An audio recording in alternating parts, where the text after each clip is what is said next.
Welcome to my messy studio, everyone. In this short lesson, I'm going to show you a very effective training method for drawing in pen and ink that will improve your ability to apply cross-hatching. For this demo, we're going to use the head as subject matter, but really, this will work for just about anything. Let's get started. First, let's discuss a controversial topic. Students in beginning drawing classes are often told to avoid working from photographs. A number of reasons are usually given: the tendency for the camera to distort, to simplify values, and flatten space. But this advice is not entirely true. There are actually ways to work from photo references that have tremendous benefit. Here is just one example. Let's say that I want to do a drawing of the following reference. One thing I can do is print it out and then do a planar analysis over the print. What that means is that I'm going to break down the forms I'm seeing into flat, simplified shapes. So let's start here. But before I show you how it works, allow me what I promise is a few seconds to tell you about my newest streaming class called Drawing the Head in Pen and Ink, which is now available for purchase on Vimeo. This information-packed 3.5-hour class covers a big chunk of what you need to draw convincing and expressive heads in pen and ink. The class is broken up into 9 chapters, including sections on how to construct different rotations of the head, how to draw without the aid of a pencil underdrawing, and how to render facial features. It also includes a 1-hour demo where I take you through the process from start to finish. Please visit my website for more information. And there's more than one way of doing this, obviously. Right? Since all of these planes are curved, the starting and ending points of them are not always entirely clear. And it really depends how detailed you want to get in terms of the number of facets. So you can break things down to lots of facets or make the facets a little bit more simple. The key here is just to think about which direction the general planes are facing. What are front-facing planes? What are side-facing planes? Because that's going to determine the hatching angle. So let's start off with the forehead here. We have a plane that goes this way. Again, the number of planes is really up to you. But what we're trying to see is kind of general plane direction. So I believe there's a plane going down this way a little bit. Then it tilts this way and goes down. And then we have a really large flat-facing, side-facing plane in the temple. Running this way, going like this, side of the cheek, going into the jawline, and then we have a bottom-facing plane here, perhaps more than one.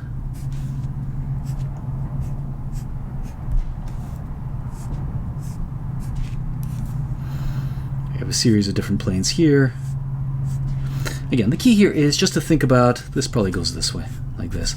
Think about the general direction that the planes are facing. So on the outside of the face, we have a series of planes going back. So we have a plane going this way, going like this, and then planes that are going away from us, like so.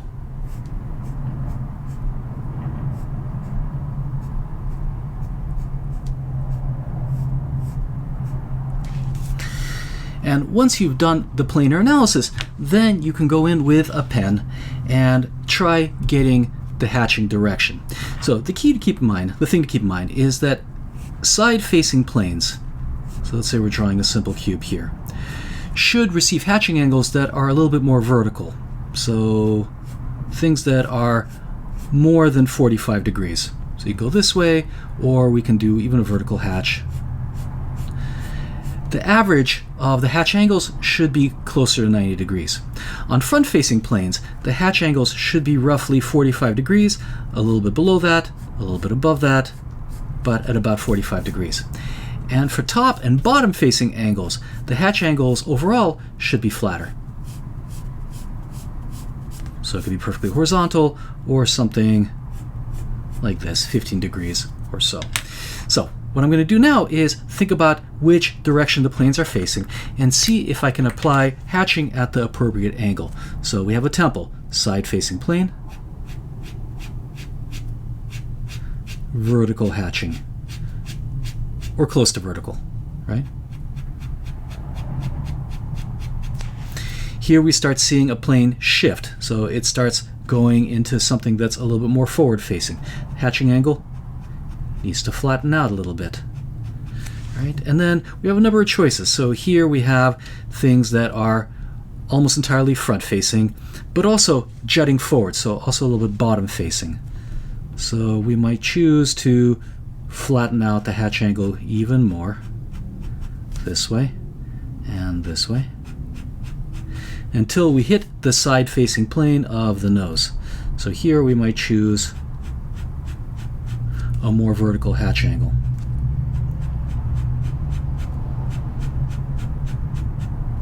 Here we start seeing bottom facing angles. Bottom facing angles.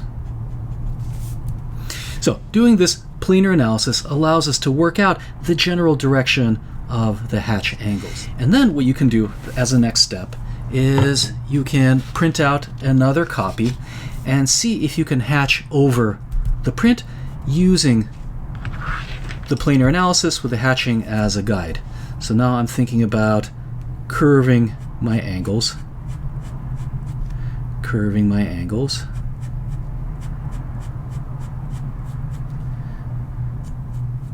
I can curve this way.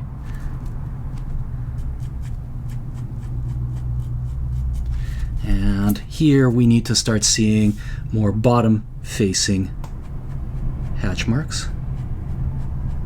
Going this way. Right? What do we see here? We see things that are a little more front facing.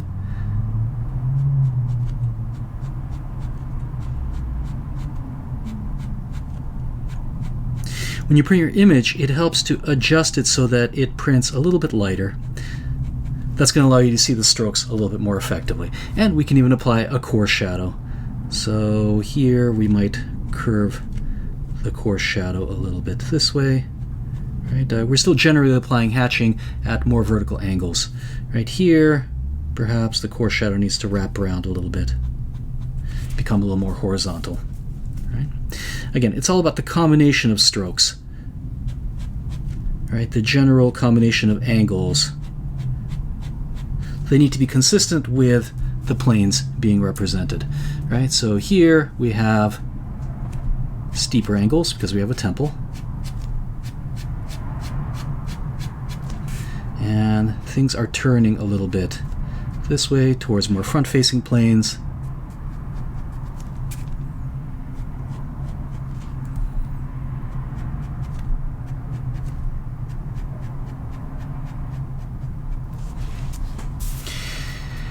Once you complete this exercise, then have it next to you and do your drawing from direct observation or from a screen. Here is the demo that I did from my streaming class where I went through this process. I started off with a planar analysis, then I did my hatching on top of the image, and then I did my drawing. Overall, I think this is a really effective training method that'll help you decide what hatching angles to use and also allows you to practice putting down consistent hatching at different angles. I hope all of you enjoyed this short lesson, and if you did, please subscribe and consider purchasing my class, which supports this channel and allows me to continue making instructional content. Thanks for watching, and see you back in my messy studio very soon. Bye-bye.